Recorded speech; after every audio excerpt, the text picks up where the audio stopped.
Il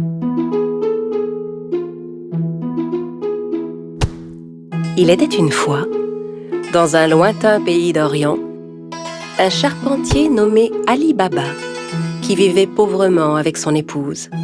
Ali Baba allait souvent dans la forêt avec son âne pour y couper du bois et le revendre en ville.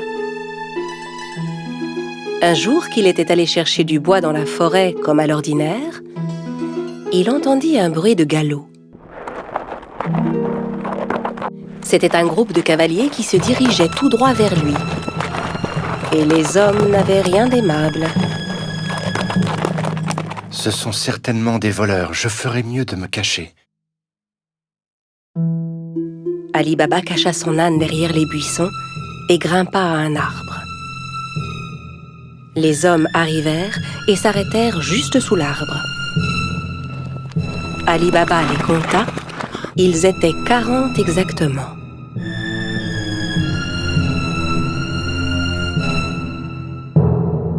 Les hommes déchargèrent les lourds sacs que portaient leurs chevaux. Et Ali Baba comprit alors que ces hommes étaient bien des voleurs. Le chef de la bande se dirigea vers un énorme rocher devant lequel il se mit à crier. « Sésame, ouvre-toi !» Soudain, il se passa une chose incroyable. Le gros rocher glissa sur le côté comme une porte coulissante, laissant apparaître une grotte. Les voleurs entrèrent un par un en portant leurs gros sacs. Quand le dernier fut entré, la porte se referma automatiquement. Ali Baba était médusé par ce qu'il voyait. Au bout de quelques instants, le rocher s'ouvrit à nouveau et les voleurs ressortirent de la grotte.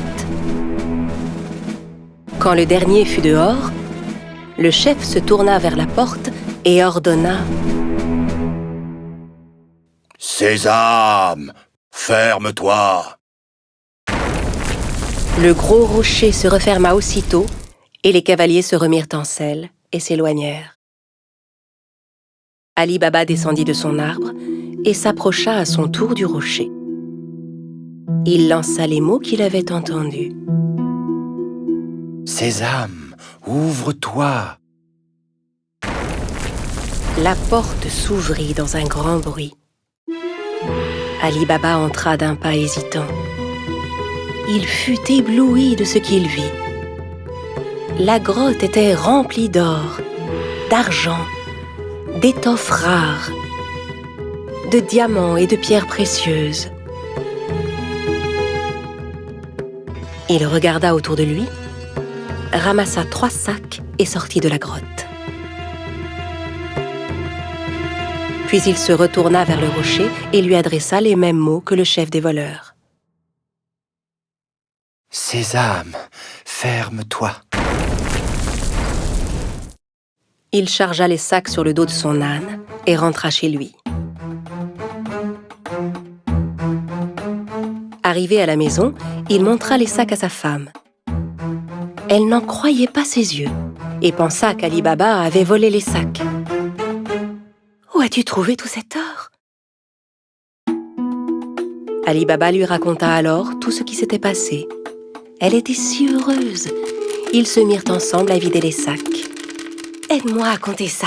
Je veux savoir combien d'or nous avons. » « Non, creusons plutôt un trou pour y enterrer cet or. » « Va creuser le trou, j'irai demander une tasse à mesurer à ton frère Cassim. » Cassim, le frère d'Ali Baba, était un riche marchand, mais c'était un homme très cupide. Il n'avait jamais aidé Ali Baba, qui mit sa femme en garde. « Très bien, mais ne lui parle surtout pas de l'or. Personne ne doit savoir. » La femme se rendit chez Cassim pour lui emprunter une tasse à mesurer. Sachant qu'ils étaient très pauvres, Cassim lui demanda « Que veux-tu faire de cette tasse? Tu n'as pas d'argent à mesurer ?» La femme inventa alors un mensonge. Bien sûr, Cassim n'en crut pas un mot. Il mit discrètement un peu de miel sous la tasse avant de la confier à l'épouse d'Ali Baba. La femme rentra chez elle avec la tasse et commença à mesurer l'or. Puis, quand ils eurent compté tout leur or, Ali Baba alla l'enterrer dans un grand trou. Quand tout l'or fut bien enterré, la femme d'Ali Baba rapporta la tasse chez son beau-frère. Elle n'avait pas remarqué que de l'or était resté collé sous la tasse. Quand Cassim reprit la tasse, il vérifia aussitôt dessous. En voyant que de l'or y était collé, il fut stupéfait.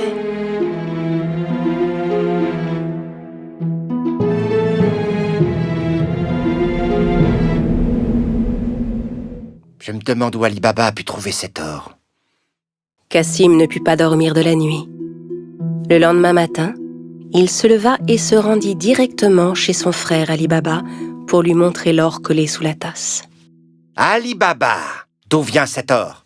Je croyais que tu étais pauvre. Où l'as-tu trouvé?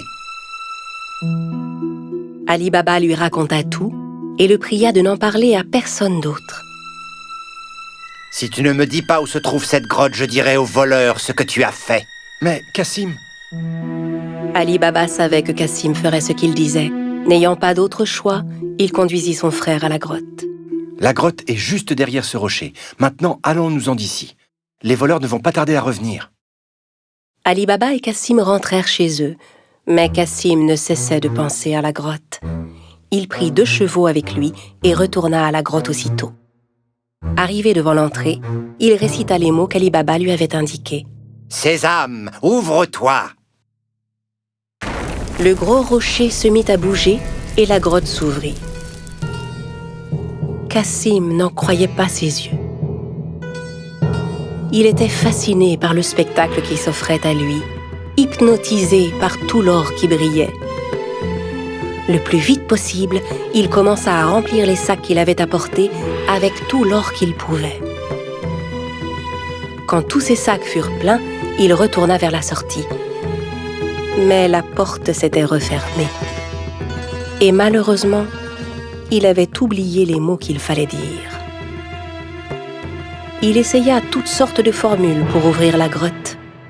« Porte, ouvre-toi Rocher, ouvre-toi Grotte, ouvre-toi » Mais quels que soient les mots, la porte restait fermée. Cassim commença à paniquer.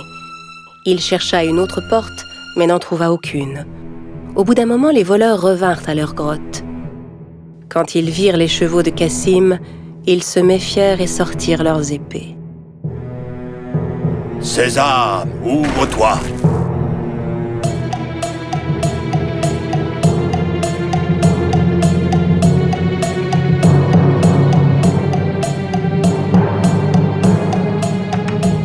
En entrant dans la grotte, les voleurs s'emparèrent de Cassim et le punirent sur le champ. « Alors c'est donc lui le voleur qui nous a volé notre or » À la nuit tombée, ne voyant pas revenir Cassim, sa femme commença à s'inquiéter. Elle courut chez Ali Baba pour lui demander son aide. Ali Baba aussi était inquiet pour son frère. Il retourna à la grotte et vit les 2 chevaux qui attendaient devant la porte. Il comprit alors que son frère était à l'intérieur et qu'il s'était fait tuer par les voleurs. Il retourna voir sa belle-sœur et lui raconta tout.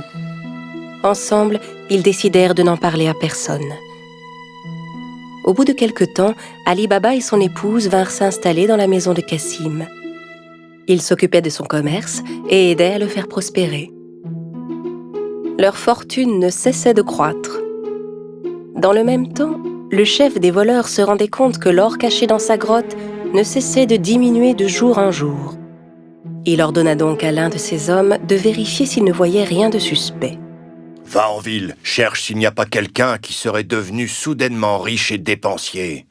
Depuis quelque temps... » En se promenant dans les rues du marché, l'homme vit Ali Baba qui payait ses achats avec de l'or. Il le suivit jusque chez lui. Quand Ali Baba entra dans la maison, le voleur marqua sa porte. À la nuit tombée, la femme de Cassim sortit pour donner de l'eau fraîche aux animaux. C'est alors qu'elle remarqua la marque qui était sur sa porte. Elle comprit que la marque n'annonçait rien de bon. Elle prit un pot de peinture et marqua toutes les portes du voisinage. Au petit matin, les 40 voleurs arrivèrent pour retrouver la maison d'Ali Baba. Incapables de distinguer la maison parmi toutes celles qui portaient des marques, ils furent contraints de repartir. Mais le chef était bien décidé à retrouver Ali Baba. Il se déguisa et alla rôder du côté du marché. Il finit par retrouver Ali Baba et le suivit jusque chez lui. Quand il frappa à la porte, Ali Baba vint lui ouvrir. « J'ai fait un long voyage. J'ai rapporté des jarres d'huile d'olive. On dit que vous êtes le marchand le plus riche de la région. Peut-être voudriez-vous en acheter ?» Ali Baba invita le chef des voleurs à venir dîner le soir même, pensant avoir affaire à un marchand. Le voleur apporta avec lui 40 jarres d'huile d'olive chez Ali Baba. Ali Baba avait demandé à ses servants de préparer un bon dîner pour son hôte. Ali Baba proposa à son invité de passer la nuit chez lui, ce que, bien sûr, il accepta sans hésiter. Tandis qu'Ali Baba et le voleur étaient attablés pour dîner, la femme de Cassim voulut s'approcher des jarres d'huile d'olive pour voir. C'est alors qu'elle entendit des bruits étranges. « On sort maintenant ?»« Non, pas encore. » En entendant que c'étaient les voleurs qui étaient dans les jarres et non pas l'huile, elle comprit que c'était un piège. Elle alla aussitôt à la cuisine pour faire bouillir de l'huile.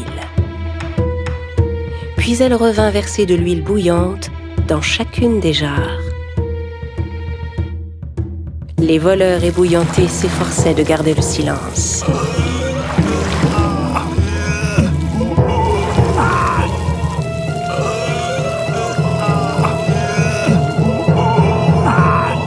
À minuit, quand tout le monde était endormi, le chef des voleurs alla vers les jarres. « Vous pouvez sortir maintenant. » N'ayant aucune réponse, il appela à nouveau. « Les gars, vous dormez ?» N'entendant à nouveau aucune réaction, il décida d'ouvrir les jarres et fut terrifié de ce qu'il vit. Terrorisé à l'idée de se faire attraper à son tour, il s'enfuit et ne revint jamais. Le lendemain matin, la femme de Cassim raconta à Ali Baba ce qui s'était passé. Cette fois, il savait qu'il n'aurait plus jamais à s'inquiéter des voleurs. À partir de ce jour, Ali Baba et sa famille menèrent une vie riche et heureuse.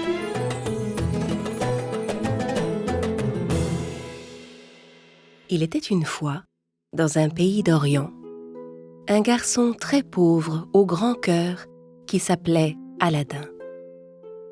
Aladin, qui vivait avec sa mère, faisait les travaux les plus pénibles et parcourait les distances les plus longues pour gagner leur vie.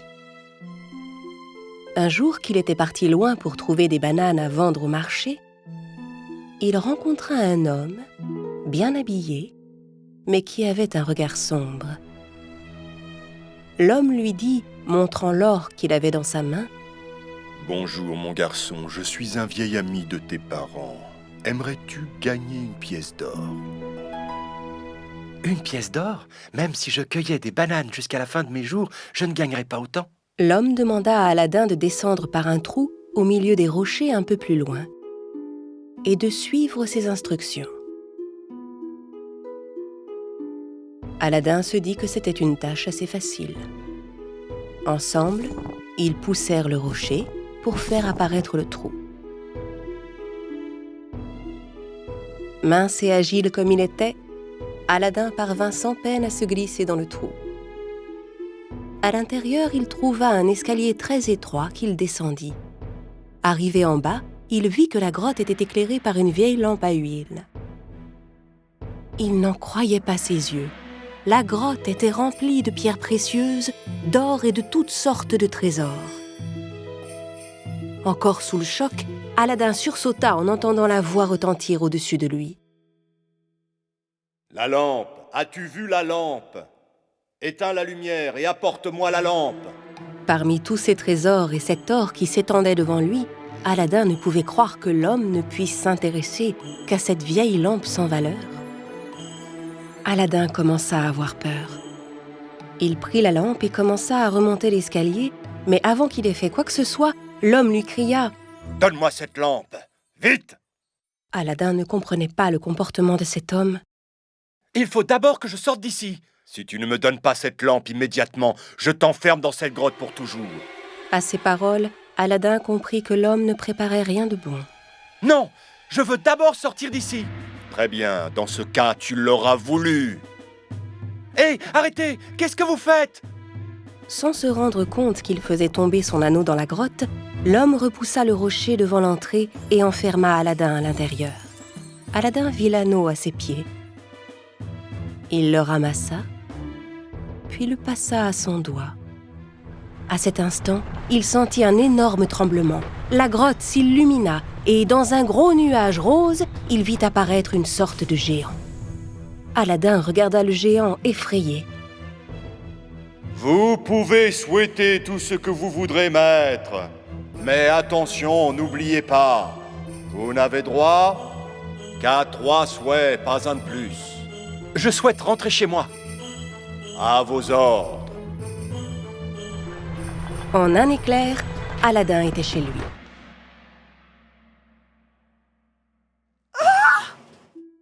Voyant son fils apparaître de nulle part, la mère d'Aladin poussa un cri d'effroi. Aladin raconta à sa mère tout ce qui s'était passé. Il lui expliqua qu'il n'avait pas pu emporter d'or, mais qu'il s'était retrouvé à la place avec cette vieille lampe. Pour essayer de nettoyer un peu la lampe, Aladin commença à la frotter. Soudain, une fumée sortit de la lampe et envahit toute la pièce. Et un génie apparut de nulle part.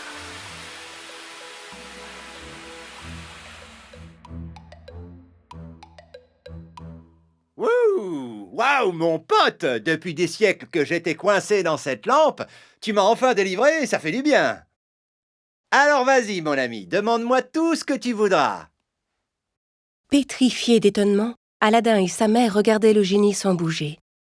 Alors il leur répéta « Allez, vas-y, tu peux me demander tout ce que tu désires. » Eh bien, dans ce cas, prépare-nous une table couverte des plats les plus délicieux. Aussitôt, un festin apparut au centre de la pièce, avec toutes sortes de plats, de fruits et de friandises. À partir de ce jour, grâce à la lampe magique, tous les désirs d'Aladin et de sa mère devenaient réalité. Ils menaient une vie confortable et heureuse.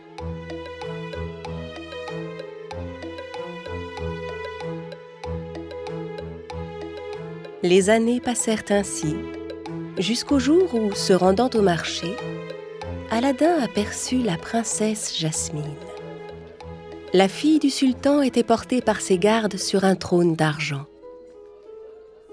Aladin tomba aussitôt amoureux d'elle. En rentrant chez lui, il raconta tout à sa mère. Sa mère prépara, avec l'aide du génie, un coffre rempli d'or et se rendit au palais. Elle dit aux gardes qu'elle apportait un présent pour le sultan. Le sultan apprécia beaucoup son cadeau et demanda à la recevoir. Quand elle lui exposa les intentions de son fils, le sultan lui demanda de donner des preuves de sa richesse et de sa puissance.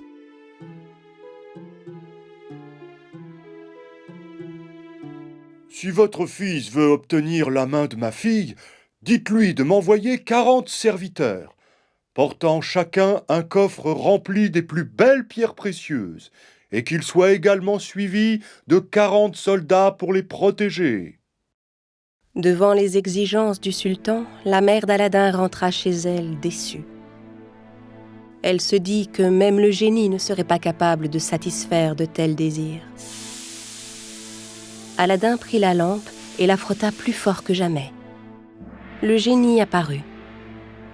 Vas-y, demande-moi tout ce que tu veux, mon ami. Aladin expliqua au génie les exigences du sultan. Le génie claqua 3 fois dans ses mains et soudain, juste devant eux, ils virent apparaître 40 serviteurs portant des coffres remplis de trésors et 40 soldats pour les protéger. Le lendemain, le sultan fut très impressionné de voir que tout ce qu'il avait demandé se tenait devant ses yeux. Il se demanda à quel point Aladin pouvait être riche. Je désire que ma fille vive dans un somptueux palais. Et c'est à cette seule condition que vous pourrez l'épouser. Aladin exposa au génie la condition posée par le sultan, et aussitôt, le génie réalisa son nouveau souhait. Aladin n'en croyait pas ses yeux. Un immense et somptueux palais se dressait là, juste à côté de leur maison. Il n'en revenait pas. Le sultan se dit qu'il ne pourrait jamais trouver un époux plus riche pour sa fille. Les noces d'Aladin et de la princesse Jasmine furent somptueuses et durèrent 3 jours. Tout le monde parlait de la richesse et de la puissance du nouveau prince. Mais Aladin et sa mère ne dirent pas un mot du génie à Jasmine. Un jour, un marchand ambulant s'approcha du palais. Vieille lampe, vieille lampe, je rachète toutes vos vieilles lampes, je rachète tous vos objets anciens. En entendant le marchand appeler, Jasmine se dit que si elle pouvait échanger sa vieille lampe contre une nouvelle, Aladin en serait très content. Elle donna la lampe magique au marchand, qui lui en donna une toute neuve en échange. En réalité, le marchand n'était autre que le méchant homme qui avait piégé Aladin dans la grotte où tout avait commencé. Quand il eut frotté la lampe, il ordonna immédiatement au génie d'emporter le palais très loin de là avec Jasmine à l'intérieur. Quand Aladin rentra chez lui ce soir-là, son palais avait complètement disparu. Il comprit que quelque chose de grave était arrivé. Leur ancienne maison, en revanche, était toujours là. Il courut à l'intérieur et reprit l'anneau qu'il avait trouvé dans la grotte. Il le passa à son doigt et le géant apparut aussitôt. Vous pouvez me demander ce que vous voudrez, maître. Mais n'oubliez pas, il ne vous reste que 2 vœux à accomplir. Ramène-moi chez Jasmine immédiatement. Dès qu'il eut prononcé ces mots, il se trouva transporté dans son palais. Il se cacha bien vite. Jasmine, son épouse, était en train de servir le méchant homme qui tenait la lampe dans sa main. À l'abri des regards, Aladin mit à nouveau son anneau, faisant réapparaître le géant. Vous pouvez me demander ce que vous voudrez, maître. Mais n'oubliez pas, il ne vous reste qu'un seul vœu à accomplir. Je veux que tu plonges cet homme dans un sommeil long et profond. À peine eut-il fini de parler, il se précipita vers son épouse. Jasmine regardait le méchant homme, effrayée. Mais elle était si contente de revoir Aladin. Aladin lui raconta alors tout ce qui s'était passé depuis le début. En entendant toute l'histoire, Jasmine n'en revenait pas. Aladin frotta la lampe et fit réapparaître le génie.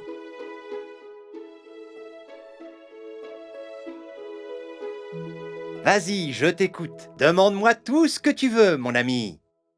Je veux que tu chasses cet homme et que tu l'envoies si loin qu'il ne puisse jamais nous retrouver.